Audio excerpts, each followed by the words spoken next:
know if you've seen a quote on that, but dollar you strength, were just I would talking. think. Yeah, yeah. Yeah, you were talking a little bit about gold prices. Obviously, that's something. Yeah, okay, it's down about $4, 1641.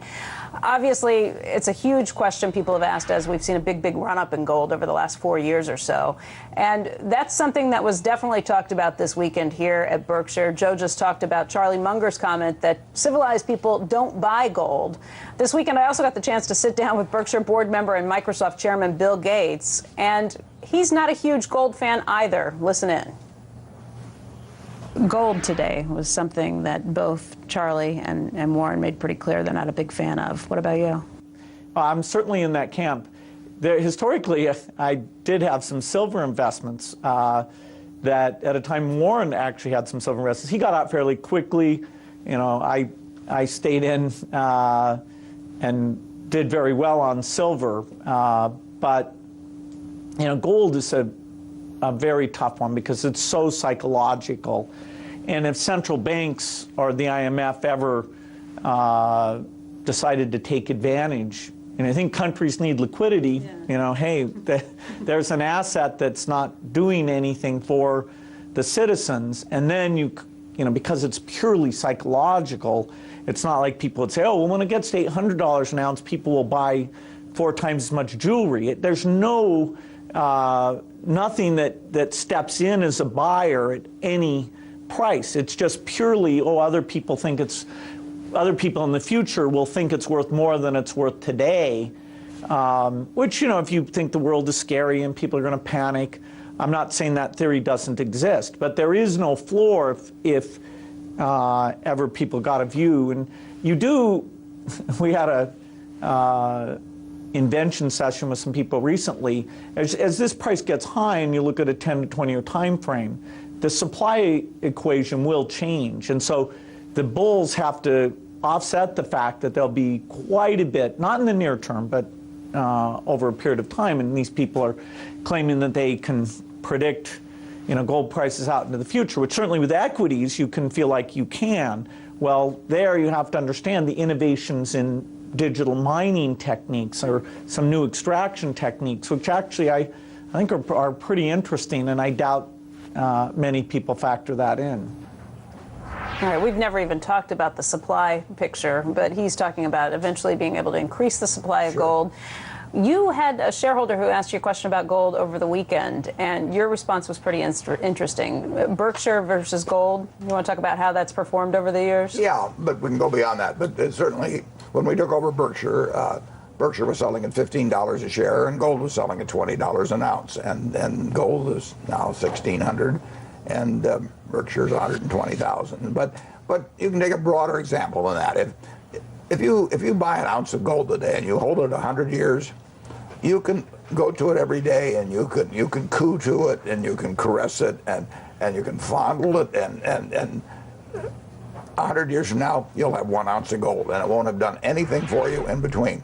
If you buy 100 acres of farmland, it will produce for you every year. You can use that money to buy more farmland. You can do it, all kinds of things. For 100 years, it'll produce things for you, and you still have 100 acres of farmland at the end of the 100 years.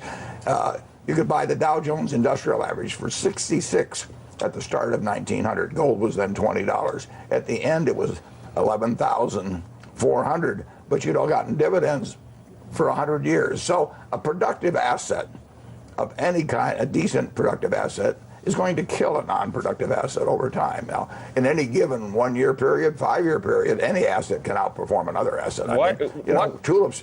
Why don't you join me, Warren? Why don't you join me and buy some cows? I mean, I like your farmland, but you know, you're in Nebraska for Iowa. You love steak. I mean, we can have leather. We can have manure. We can have milk. We can have meat. We'll employ people. You can have the manure. I'll take the meat. I've got plenty of the manure. No, but we'll employ people taking care of the cows. I mean, that little bar of gold that's worth 50, whatever. We had one in here. Look, I think it was worth like $60,000 or $70,000. I can get like so many head of cattle for that and be productive. That was my point. But you like farmland.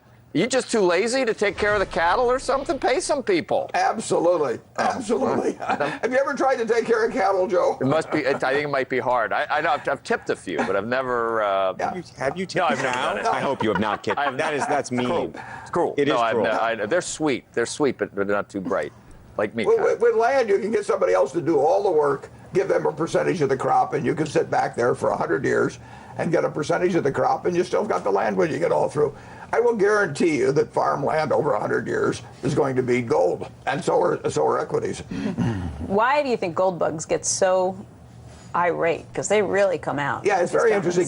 If you go on CNBC and say that bonds are kind of a poor investment, people don't get mad at you. You don't even hear from the Treasury. I mean, you can knock almost any investment, and people may get a little irritated. But when you talk about gold, and of course that says something about their motivations for ownership. They want people to agree with them. They want everybody to get so scared they run to a cave with gold. And caves might be a better investment than gold. I mean, at least they're not producing more caves all the time. So they want people to be as afraid as they are, because that's what's going to produce an increase in prices. Incidentally, they're right to be afraid of paper money. I mean, they have their basic premise that paper money around the world is going to get worth less and less and less over time is absolutely correct. But you just disagree with the investment theory beyond that. Yeah. Where they run from that, and they should run from it, is where, in my view, they make the mistake. But they have a correct basic premise. Okay. Guys, we'll send it back over to you. We do have a lot more coming up. Okay.